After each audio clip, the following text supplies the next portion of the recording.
अशुद्धि अवस्था में राधा कृपा कटाक्ष स्तोत्र का फोटो कॉपी करवा के पढ़ सकते हैं या नहीं?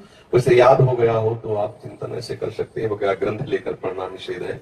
तो 3 दिन पवित्र दशा में भगवत चिंतन कर सकती है, जो पाठ याद है उसको सुमिरन कर सकती है। माला लेना, ठाकुर सेवा करना, रसोई बनाना, ग्रंथ पढ़ना, ये गृहस्थ धर्म में जो माता बहनें 3 दिन पवित्र रहती है नहीं करना चाहिए। ऐसी शास्त्र मर्यादा है। फिर जैसा ठाकुर जी प्रेरित करें, शास्त्र मर्यादा है, ऐसा नहीं करना चाहिए। महाराज जी, जब हम अशुद्ध हैं और भगवान इतने शुद्ध हैं, उनको कोई चीज अशुद्ध नहीं कर सकती, तो फिर हमारी आप अपने आपे को भूल जाओगे कैसे? हाँ बस यही तो बात, इसीलिए तो कह रहे हैं नियम से चलोगे तो भूल जाओगी। नियम से चलोगी, बनाई हुई मर्यादा से चलोगी तो शरीर भान भूल जाओगी। और नियम अगर विपरीत दशा में चला गया तो शरीर भाव पुष्ट होता चला जाएगा। ये खास बात है।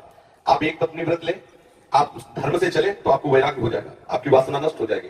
दवा अगर नियम से खाओगे ना, रोग नष्ट हो जाएगा। आप व्यभिचार करें, चाहे जितना करते चले जाए, आपकी वासना बढ़ती चली जाएगी, आपकी गंदगी बढ़ती चली जाएगी। ये नियम है वही चेष्टा। लेकिन एक पत्नी व्रत ले, धर्म पूर्वक चले तो आपको वैराग्य हो जाएगा। कितने ऐसे गृहस्थ हैं जो वैरागी हैं, पति पत्नी दोनों घर में रहते हुए भी ब्रह्मचर्य हैं। और कितने ऐसे कि देखो बोले कितने साल, बोले 90 साल के, तो बोले क्या पूरा जीवन हो गया, खाक बटोरते हैं कहा, वही के वही खड़े।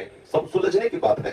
तो इसलिए हम पहले शास्त्र आज्ञा पालन करें तो परम पवित्र प्रभु हैं और हम उनके परम पवित्र अंश हैं, ये बात समझ में आ जाएगी। और जो शरीर अपवित्र है उससे हमारा राग खत्म हो जाएगा। अभी शरीर अपवित्र है, शरीर अपवित्र है तो हमारा भाव भी अपवित्र है, क्योंकि हम शरीर से युक्त हैं।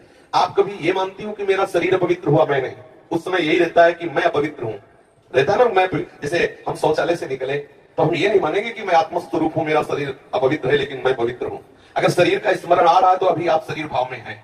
और जिन महापुरुषों को छूट गए पड़े रहते हैं अवधूत स्थिति में, भगवान उनके साथ खेलते रहते हैं। उस स्थिति तक पहुंचने के लिए हमें तर्क छोड़कर शास्त्र आज्ञा पालन करना पड़ेगा। शास्त्र की कृपा से, गुरु आज्ञा की कृपा से वो स्थिति आ जाती है। जब शरीर भाव से ऊपर उठ गए फिर क्या है? फिर तो कोई परेशानी नहीं, चाहे लघु शंका की पड़े, चाहे शौच के पड़े हो। शरीर अपवित्र है लेकिन वो परम पवित्र प्रभु में रमण कर रहा है। अभी हमारी दशा ऐसी नहीं है। हमारा शरीर हमें मैं करके दिखाई दे रहा है, नहीं दिखाई दे रहा। शरीर की भूख मेरी भूख, शरीर की मांग मेरी मांग, शरीर का कष्ट मेरा कष्ट आ रहा है ना। बस इस राग से छूटने के लिए शरीर को सिद्धांत में बांध दो। तस्मात् शास्त्रम प्रमाणम ते कार्यों, क्या करना है क्या नहीं करना, इस शास्त्र के अनुसार चलो तो शरीर का राग खत्म हो जाएगा। इसका परिणाम होगा शरीर से राग खत्म हो जाएगा। आप पवित्र रहिए तो आपको शरीर से वैराग्य हो जाएगा। ये खास बात है। शास्त्र की आज्ञा पालन कीजिए तो आपको शरीर संसार से वैराग्य हो जाएगा। और शास्त्र के विरुद्ध चलिए तो आप रागी हो जाएंगे, आप आसक्त हो जाएंगे, ये आपको दंड होगा। शरीर संसार की आसक्ति वही तो आपको जलाती, वही तो आपको जन्म मृत्यु के चक्र में फंसाती है। समझिए बच्चा? अच्छी, जब हम भगवान के लिए प्रसाद नहीं बना सकते, उनको भोग नहीं पवा सकते बच्चा, इसीलिए इस शरीर से घृणा करनी है। धिक्कार है ऐसे शरीर को जो प्रिया प्रीतम से तिलक करता है, तभी तो शरीर से राग खत्म होगा।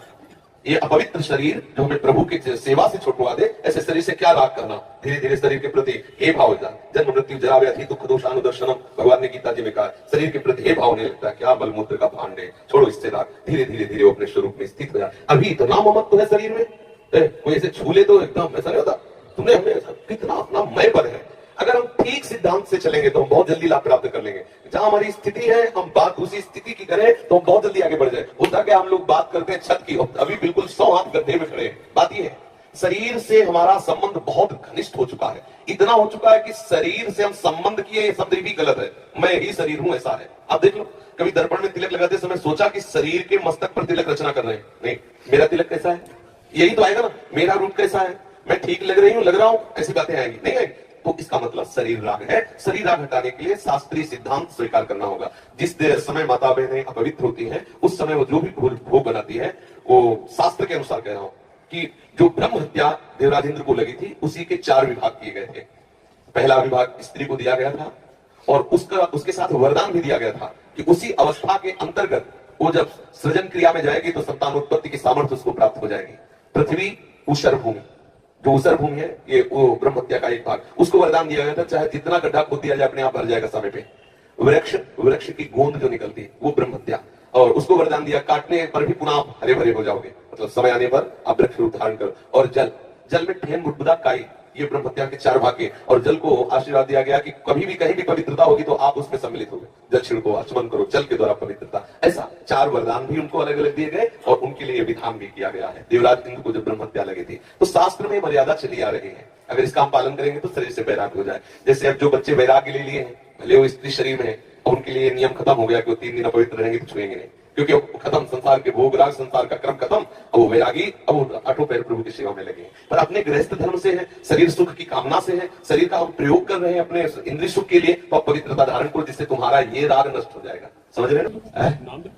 हम बता देते हैं, गृहस्थों को भी कह देते हैं कि आप मंत्र चिंतन भी कर सकते हैं, माला से नहीं, मंत्र चिंतन भी कर सकते हैं। स्नान किया, मंत्र चिंतन कर रहे हैं, भाई अंदर हमारे जो चिंतन हो रहा, शरीर ही तो पवित्र है, बाहरी चेष्टा नहीं करेंगे। हम मानसिक ठाकुर सेवा भी कर सकते हैं, मानसिक पाठ भी कर सकते हैं। हमें चतुरासी की याद है तो हम ग्रंथ नहीं छुएंगे, ऐसे पदगान करेंगे, नाम कीर्तन करेंगे, ये सब हो सकता है। लेकिन प्रगट में जो शरीर द्वारा चेष्टा होनी है, तो फिर उस समय 3 दिनों तक ऐसा शास्त्रीय महापुरुषों का और संतों का आदेश है, तो हमें वैसा पालन करना चाहिए।